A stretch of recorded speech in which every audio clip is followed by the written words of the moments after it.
আল্লাহ নিজে হজ করেনি, আল্লাহ নিজে জাকাত দেয়নি।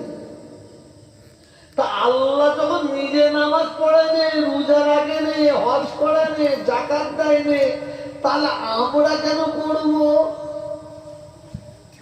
মুয়ারে মুসলমান, আমাদের এই প্রশ্ন থাকতে পারে না?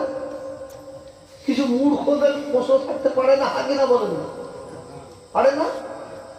সকলে আমার পড়ে দিন নওয়াজবিল্লাহ।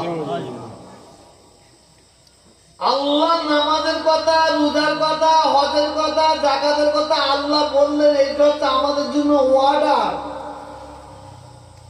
এটা হচ্ছে আমাদের জন্য হুকুম, ওয়ার্ডার। আমাকে আমার বাবার বাবার বাবার বাবার বাবাকে পালন করতে হবে, আপনাদের আপনাদের বাবার বাবার বাবাকে পালন করতে হবে, এটা আল্লাহর ওয়ার্ডার।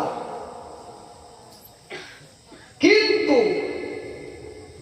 আমার রসুলের কত বড় ইজ্জত, যে নবীকে নিয়ে আজকে জলসা, সে নবীর কত বড় ইজ্জত, কত বড় সম্মান আল্লাহ দান করেছে, শুনেলেন। ইন্নাল্লাহা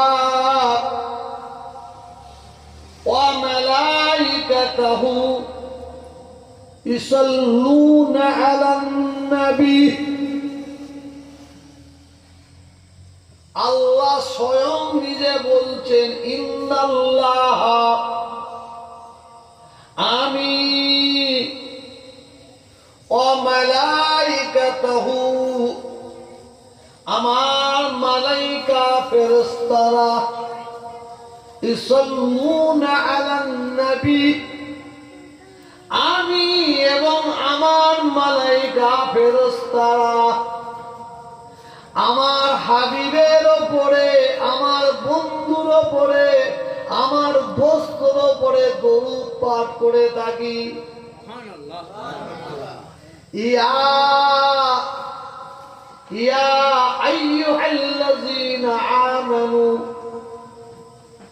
আয় আমার বিশ্বাসী বান্দা বান্দীগণ, ইয়া আইয়ুহাল্লাযীনা আমানু সাল্লু আলাইহি ওয়া সাল্লিমু তাসলিমা, তোমরাও আমার হাবিবের উপরে বেশি বেশি পরিমাণ দরুদ শরীফ পাঠ করতে থাকো। আল্লাহুম্মা